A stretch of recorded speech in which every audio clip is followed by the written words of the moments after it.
சொர்க்கம் சொர்க்கம் இன்னி உண்டோ சொர்க்கம்.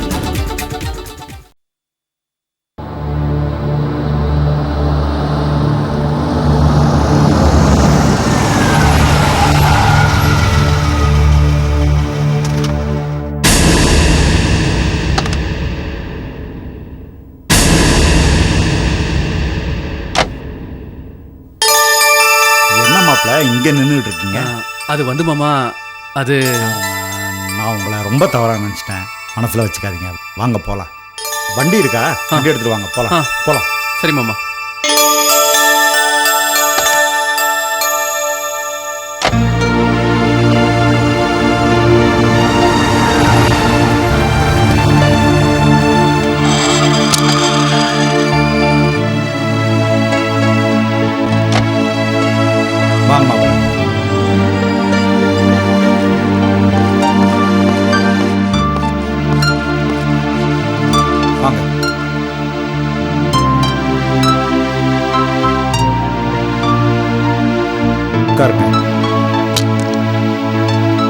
மொத்தமா மாப்பிள்ள வந்தாச்சு, காஃபி எடுத்துட்டு வா.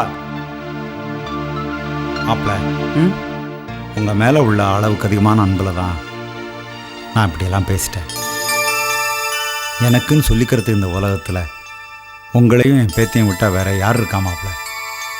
இதுல எதுவும் குறை வந்துடக்கூடாதுங்கிற கவலையில தான் என் புத்தி பேதலிச்சு போச்சு. சாரி, மன்னிச்சிருங்க மாப்பிள்ள. மாமா, என்னை இவ்வளோ சீக்கிரம் நீங்கள் புரிஞ்சுப்பீங்கன்னு நான் நினைக்கவே இல்லை.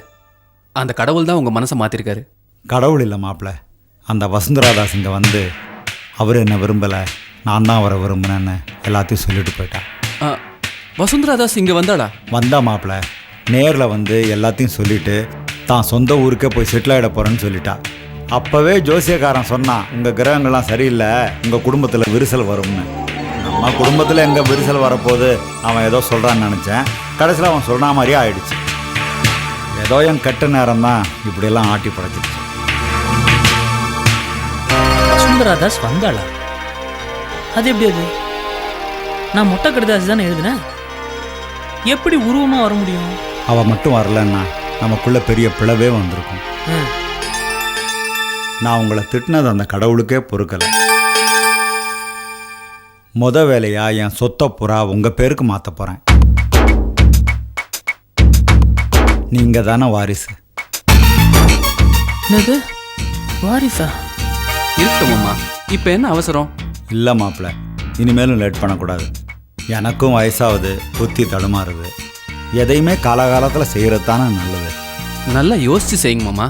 இதில் யோசிக்கிறதுக்கு ஒன்றுமே இல்லை மாப்பிள்ள. இனிமேல் எந்த காரணத்தினாலும் நமக்குள்ள பிரிவோ பிரச்சனையோ வரக்கூடாது.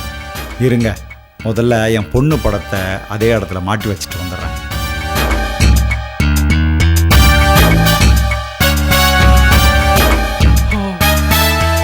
என்னடா இது? நம்ம பற்ற வச்ச தீ பளபளன்னு எரியுன்னு பார்த்தா இப்படி புஷ்ஷாக போயிடுச்சு.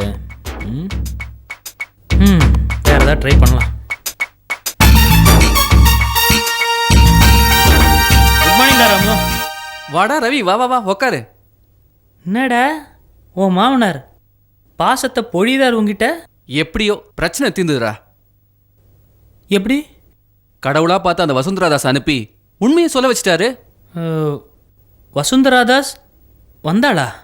நீ கேட்கறத பார்த்தா நான் என்னமோ பொய் சொல்ற மாதிரி தெரியுது. இல்லை, அதுக்கு இல்லடா, கடவுளை பாரு பாவம், எதுக்கெல்லாம் பஞ்சாயத்து பண்ணிட்டு இருக்கு அவருக்கு. வசுந்தராதாஸ் நிஜமாவே வந்தாங்கிற? என்னடா திருப்பி திருப்பி அதையே கேட்டுட்டு இருக்க? அவ வந்தா என் பிரச்சனை தீர்ந்ததுன்னு சொல்றேன். பரவாயில்லப்பா, இனிமே எல்லா சொத்தும் உனக்கு தான். அதிர்ஷ்டக்காரன்டா நீ. எப்படியோ அந்த காஞ்சனாவை ஜெயிச்சிட்ட. உன்னையும் மாமனாரையும் பிரிக்கணும்னு பார்த்தா முடியல. எல்லாம் அவரோட செயல். ஆமாமா. நான் ட்ரெஸ் சேஞ்ச் பண்ணிட்டு வந்துடுறேன். நீ காஃபி வேணா சாப்பிட்டு போ, புரியுதா? சரிப்பா. இவனுக்கு பிரச்சனை தீர்ந்துருச்சு, நமக்கு பிரச்சனை ஆரம்பிச்சிருச்சு. விதி.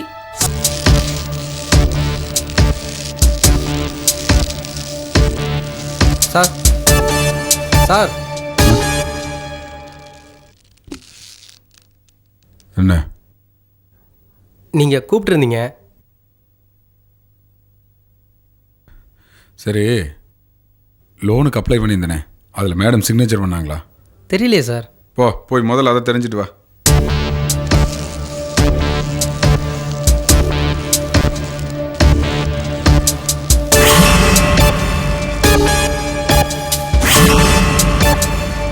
சார் இந்தாங்க.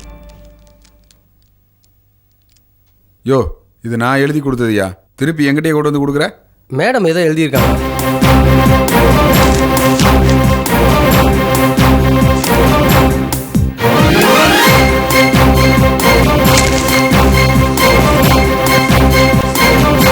நீ வேணும்னு என்ன இன்சல்ட் பண்ற.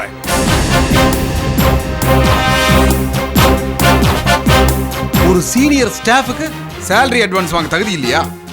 இருக்கு. யார் இல்லைன்னு சொன்னா? அப்புறம் எதுக்கு என்னோட அப்ளிகேஷனை ரிஜெக்ட் பண்ண? கையெழுத்து போட வேண்டியது உன்னோட டியூட்டி. ஏன் டியூட்டியை பத்தியெல்லாம் நீங்க பேசாதீங்க.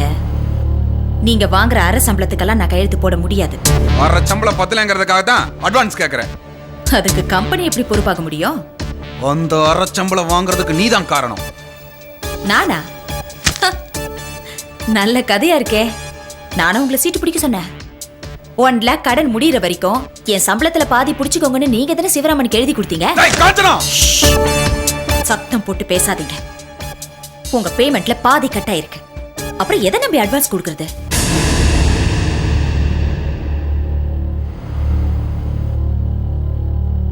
என்ன வேற என்ன விஷயம்?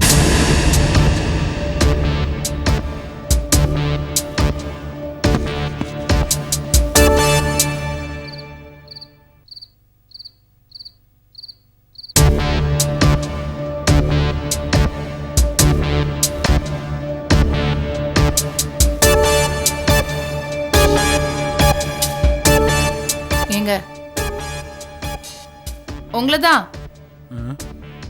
என்ன? ஏன் ஒரு மாதிரியா இருக்கீங்க?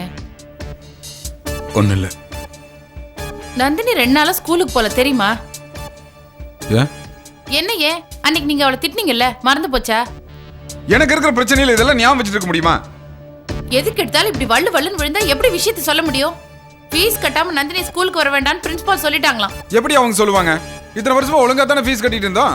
ஏதோ ஒரு மாசம் கட்டலங்கிறதுக்காக குழந்தை வரக்கூடாதுன்னு சொல்றதா? இது என்ன நியாயம்? நியாயமோ அநியாயமோ குழந்தையோட படிப்பு போச்சு. இதுல 2 பேர் சம்பாதிக்கிறோம் தான் பேரு. ஆபீஸ்ல லோன் போடுறேன்னு சொன்னீங்களே, என்னாச்சு? என்னாச்சு? அரை சம்பளம் 1/4 சம்பளம் வாங்குறவங்களுக்கெல்லாம் லோன் தர முடியாதுன்னு அந்த ராஜாஜி சொல்லிட்டா. நான் யாருகிட்ட போய் பணம் கேட்பேன்? இதுக்கு தான் ஆரம்பத்துல இருந்து தலைப்பாட அடிச்சுக்கிட்டேன். அவளை பகச்சுக்காதீங்க, அனுசரிச்சு போங்கன்னு. கேட்டீங்களா? உங்க வரட்டு கௌரவத்தால நம்ம குடும்பமே நடுத்தருக்கு வரப்போகுது. இது பாருங்க, அம்மா பொண்டாட்டி புள்ள இவங்க எல்லாம் எனக்கு முக்கியம் இல்ல. என் வீம்பு வீரப்பம் தான் முக்கியம் நினைச்சீங்கன்னா இங்க 3 பேருக்கு தூக்கு மாத்திரை கொடுத்து கொண்டுட்டு உங்க இஷ்டம் போல நடந்துக்கோங்க. ஏன் ஜெயந்தி இப்படி கொடுமையா பேசுற? நான் என்ன அவ்வளவு கல்லஞ்சுக்காரனா? என்னால எது எப்படி சமாளிக்கிறதுங்கிறது உண்மையிலே புரியல ஜெயந்தி. கனவுலையும் நனவுலையும் எனக்கு அந்த காஞ்சன ஞாபகம் தான் வருது. அதை தவிர என்னால வேற எதையும் யோசிக்க முடியல. ஒரு பிரச்சனையில இருந்து வெளியே வந்தா இன்னொரு பிரச்சனையை கொடுத்து கதி கலங்க வைக்கிறா. எனக்கு இதே பெரிய தலைவலியா போச்சு. ஜெயந்தி, உனக்கு தெரியா ஜெயந்தி, எத்தனை பேர்த்து முன்னால எப்படி எல்லாம் என்ன கேவலப்படுத்துறா தெரியுமா? இதெல்லாம் எதுக்காக பொறுத்துக்கிற? நமக்கு ஒரு குடும்பம் இருக்குன்னு ஒரே காரணத்துக்காக தான். இல்ல அவளை கண்டம் துண்டமும் வெட்டி போடுவேன். வேண்டாங்க, பகையை வளர விடக்கூடாது. அன்பால சாதிக்க முடியாது, ஆத்திரத்தால சாதிக்க முடியாது. எல்லாத்தையும் மறந்துட்டு நான் சொல்றத கேப்பீங்களா? எதுக்கு வீணா அவளோட மல்லு கட்டிட்டு கொஞ்சம் அனுசரிச்சு போனீங்கன்னா எல்லாம் சரியாயிடும்ல. அனுசரிக்கிறதுனா சரண்டராக சொல்றியா? ஐயோ, அப்படி இல்லைங்க. ஒண்ணு மட்டும் நல்லா தெரிஞ்சுக்க, நம்ம குடும்ப பட்டினி கிடந்து செத்தாலும் பரவாயில்ல, அவகிட்ட நான் தலை உணிய மாட்டேன். அவ என்கிட்ட சரண்டர் ஆகணும். சரண்டராக வைப்பேன்.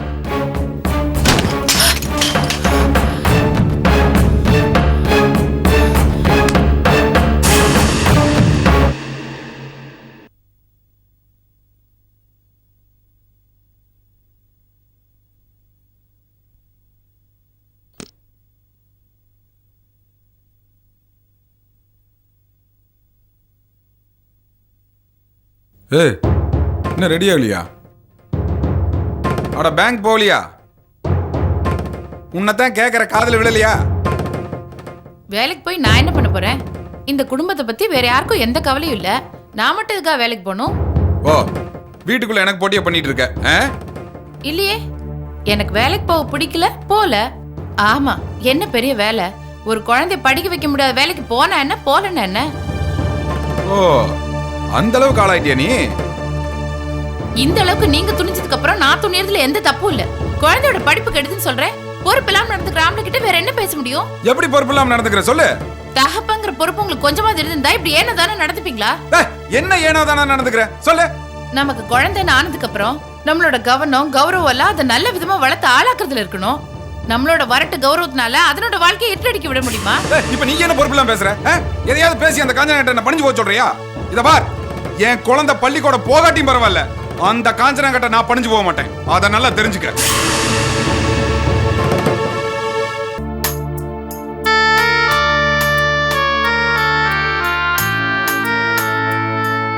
இன்னும் ஒரு வாரம் டைம் கொடுத்தீங்கன்னா கண்டிப்பா ஃபீஸ் கட்டிடுவேன்.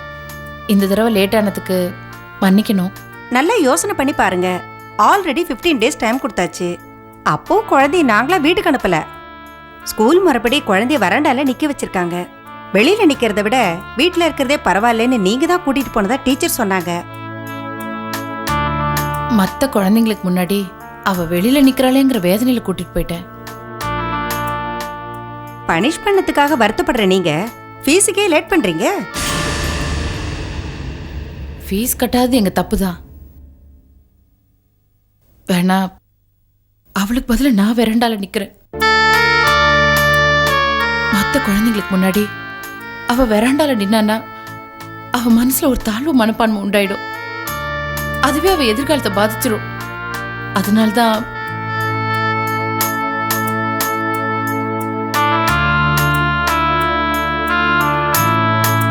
சைல்ட் சைக்காலஜி உங்களுக்கு தெரியாது இல்ல.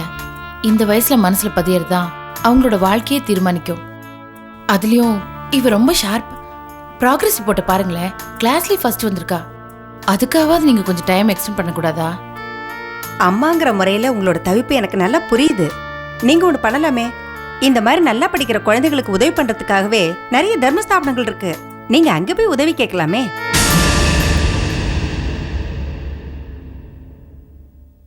பெத்தவங்க நாங்க 2 பேருமே உயிரோட இருக்கோம். 2 பேரும் வேலைக்கு போய் சம்பாதிக்கிறோம். சொல்ல முடியாத சில காரணத்தினால இந்த தடவை லேட் ஆயிடுச்சு. இத பாருங்க, இது ஸ்கூல். எங்களுக்குன்னு சில சட்டதிட்டங்கள் இருக்கு.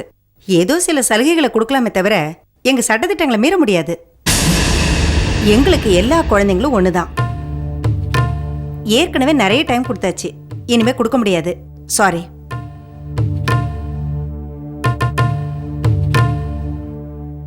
ஓகே மேடம், நான் பணம் கட்டிடுறேன்.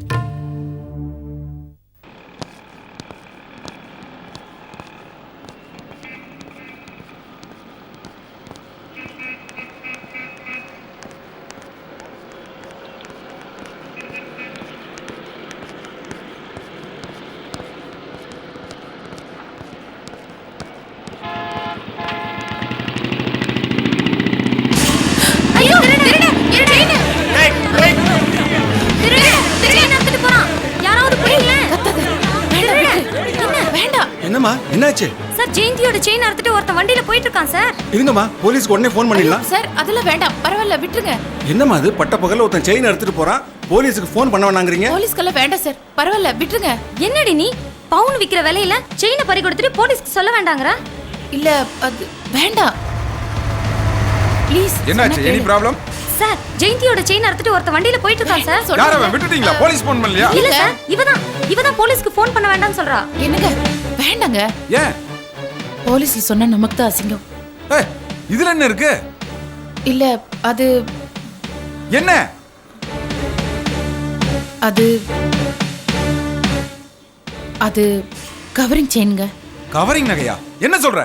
ஜெயந்திமா, ஐ எம் சாரி, நான் ஒரிஜினல் நகைன்னு நினைச்சேன். என்ன மன்னிச்சிடுப்பா, நானும் ஒரிஜினல் நகைன்னு நினைச்சு கத்திட்டேன். கவரிங் நகையா? வேலை கட்டு. ஏய், வண்டியில ஏறு. வண்டியில ஏறு.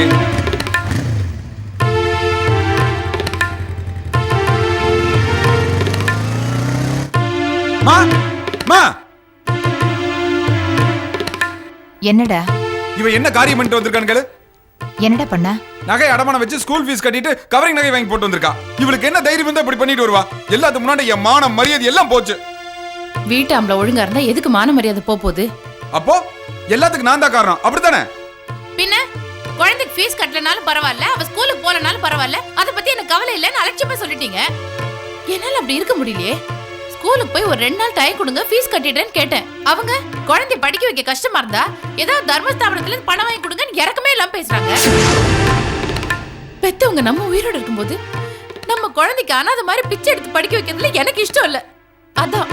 அதனாலதான் நகை அடமானம் வச்சுட்டு கில்ட் நகை வாங்கி போட்டிருக்கியா? ஆமா, உங்களுக்கு உங்களோட கௌரவம் முக்கியம், எனக்கு என் குழந்தையோட எதிர்காலம் தான் முக்கியம். அதான் நகை அடமானம் வச்சு. ஏமா இப்படி செய்யலாமான்னு அவங்கிட்ட ஒரு வார்த்தை கேட்டுக்கலாம்ல? கேட்டிருந்த மட்டும் உடனே வேற ஏற்பாடு பண்ணிருப்பாரா? ஆபீஸ்ல சின்ன சின்ன விஷயத்துக்கு அனுசரிச்சு போகாதவரு, குழந்தையோட படிப்பை வேண்டான்னு சொல்றவரு, இது சொல்லிருந்த மட்டும் என்ன செஞ்சிருப்பாரு? அதான் எனக்கு தெரிஞ்ச வழியில செஞ்சேன். அவனை என்னதாமா பண்ணுவான்? கஷ்டத்துக்காக போய் ஒரு பொம்பளை கால்ல விழ முடியுமா? உங்களுக்கு உங்க பிள்ளைக்கு வீம்பு தான் முக்கியம், எனக்கு என் குழந்தையோட படிப்பு தான் முக்கியம். உன் குழந்தைன்னு சொல்றியே, அது அவனுக்கு குழந்தை இல்லையா? அந்த குழந்தைக்கு ஏதாவது ஒண்ணுனா அதை கவனிக்க வேண்டிய பொறுப்பு அவனுக்கும் இருக்கு. இல்லையே, இருந்திருந்தா நான் எப்படி ஒரு காரியத்தை பண்ண போறேன்? அப்போ நான் எப்படி வேணாலும் அவமானப்படலாம், உனக்கு என் கௌரவம் பெருசு இல்ல, அப்படித்தானே? ஒரு வாரமா குழந்தை ஸ்கூல் வராண்டால் நிக்க வச்சிருக்காங்க, அது உங்களுக்கு கௌரவ குறைச்சல தெரியல? 2 பேர் சம்பாதிச்சு குழந்தையோட ஸ்கூல் ஃபீஸ் கட்ட முடியலன்னு சொல்றீங்களேன்னு எங்க ஆபீஸ்ல கேக்குறாங்க, அது கௌரவ குறைச்சல தெரியல? சுய கௌரவம் தான் முக்கியம் நினைக்கிறேன் உங்களுக்கு. குடும்பம் எதுக்கு, குழந்தை எதுக்கு, கல்யாணம் எதுக்கு? பேசாம பிரம்மச்சாரியாவே இருந்திருக்கலாமே. ஜெயந்தி ஓவரா பேசுற. பேச வைக்கிறீங்க. நல்லா யோசிச்சு பாருங்க, இந்த காலத்துல பொண்ணுக்கு எப்படி எல்லாம் சாதிக்கிறாங்க. அவங்களுக்கு சப்போர்ட் பண்ண வேண்டியது யாரு? அப்பா அம்மா. ஒரு குழந்தைக்கு படிப்பு கூட கொடுக்க முடியலன்னா நமக்கு எதுக்கு குழந்தை? ஏன் படிக்காதவங்க செத்தா போயிட்டாங்க, வாழல? வாழ்றாங்க, கண்ணு இருந்து குருடா, காது இருந்து செவிடா வாழ்றாங்க. நீங்க படிச்ச படிப்பு தான் உங்களுக்கு சோறு போடுது. நீங்க சொல்ற கௌரவமும் அதே படிப்பு மூலம் தான் கிடைச்சது. ஏன் படிப்புனால எனக்கு வேலை கிடைச்சது. இந்த காலத்துல ஒரு ரிக்ஷாக்காரன் கூட தான் குழந்தை படிச்சு நல்லா வரணும்னு கஷ்டப்படுறான். ஆனா நீங்க மூச்சுக்கு 300 தடவை குழந்தைக்கு ஃபீஸ் கட்டலனாலும் பரவாயில்ல, அவ ஸ்கூலுக்கு போலனாலும் பரவாயில்ல, என் கௌரவம் தான் முக்கியங்கிறீங்க. என் குழந்தையோட படிப்புக்காக நான் கவரிங் நகை போடுறது பெருமையா நினைக்கிறேன்.